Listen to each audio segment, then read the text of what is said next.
All right. What the hell's that?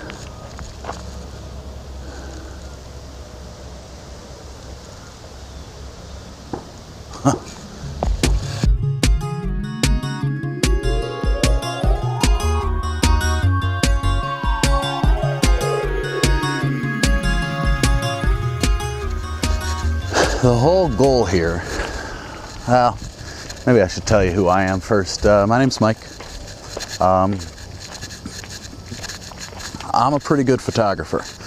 Right now you're seeing some of my favorite shots, the ones that I like, that I feel are good enough to provide as credentials so that you believe me when I say I'm a decent photographer. Problem is, I don't want to be a decent photographer. I want to be a very good, if not great, photographer. And right now, my work doesn't hold up. It's good. I always leave feeling confident that I can get a good shot. I can get something clear and sharp that other people would say, wow, that's a good shot. But it's not going to win any contests. It's not going to make any magazine covers. Hell, it's probably not even going to get framed in my own home, because I'd have to sit there and look at it and think, boy, that's good. It's not great, but it's good. So I've done the research. I've been doing this for 4 years, on and off. And I've read the blogs, I've read the magazines, I've watched the videos, and there are a million different places to tell you which f-stop to use and which lens and when to go and everything. It is exceedingly difficult to find anything that says where to find what you're looking for, where to find where those things hang out, how long to wait. Should you sit and wait for them to come to you? Should you hike and see if you can find them? You know, all the dirty little secrets that allow better photographers to get into better position.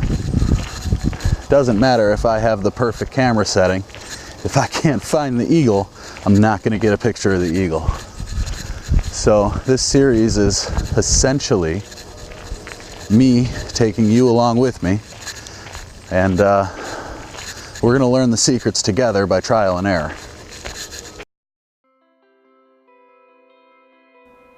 Today I'm in Crosswinds Marsh near Detroit, Michigan. I'm looking to photograph some bald eagles, which I've found here before. Actually, finding them from the trail is easy.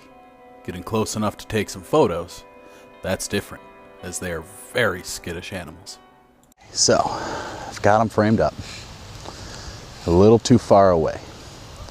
And that's the trouble with this nest placement. I don't like when they're home because it's hard to get to. I can't get the shot I want. I mean, hell, I'm probably 600 meters away from the thing. It's 100 feet up in a tree. Despite their size and their rank at the top of the food chain, bald eagles tend to fly before they fight. Meaning anytime I get close, they take off. If I get close enough to scare them, over and over, they may abandon the nest, feeling it's an unsafe place to raise their young. This is something I have to avoid. Part of being out with a camera is the responsibility to take advantage of the opportunities that present themselves. That eagle's too far away for me to do anything. It's surrounded by pond and marsh, some really impenetrable woods, wild rose and thistle that I just don't want to get through. Because I know where they are, I'm going to go ahead and leave them be for a little while. And another birder in the area has told me that there's about 16 sandhill cranes, very accessible from the boardwalk. So I'm going to go check those out. I'm going to show you what I find, and maybe get the shot of the day. We don't know. Taking advantage of this opportunity meant hoping that the birds I was after stayed put. The animals on your screen were filmed much later. The ones I was after had other things to do. A little bit about where I am. Whoa. Oh, there go my cranes. Let's see where they're going. No, don't fly over the trees. Come on, really? They're flying over where I have everything set up. Okay. That was disappointing. But since I am already on the way, might as well go check the second nest, see what I can find over there.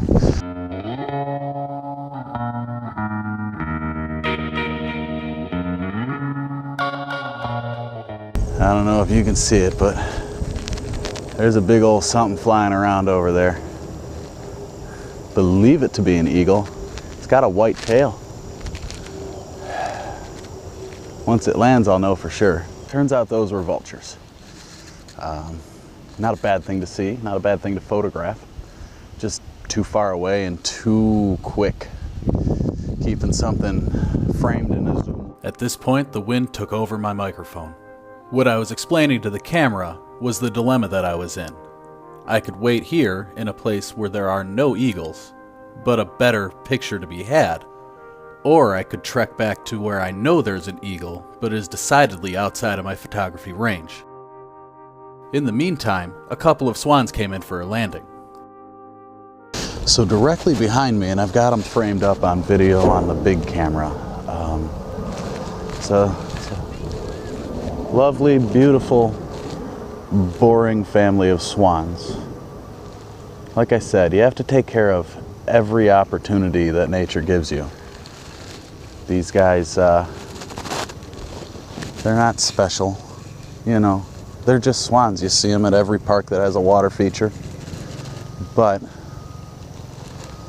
you do see them a lot, which means that you can practice a lot on them. Get your exposure proper, get your composition, everything.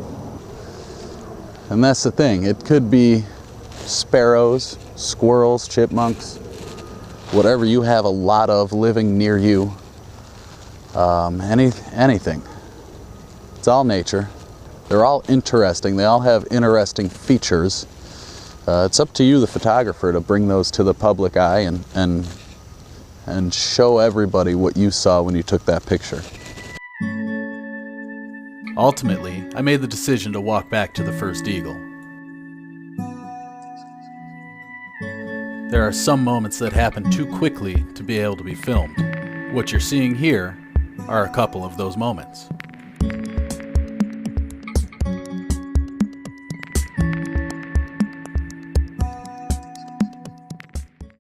When I returned, the first eagle had gone, and so I waited.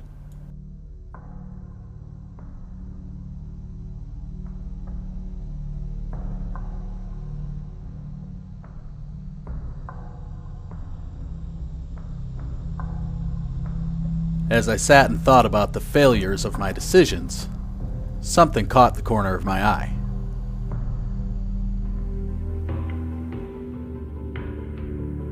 It wasn't exactly an eagle, but a Caspian tern.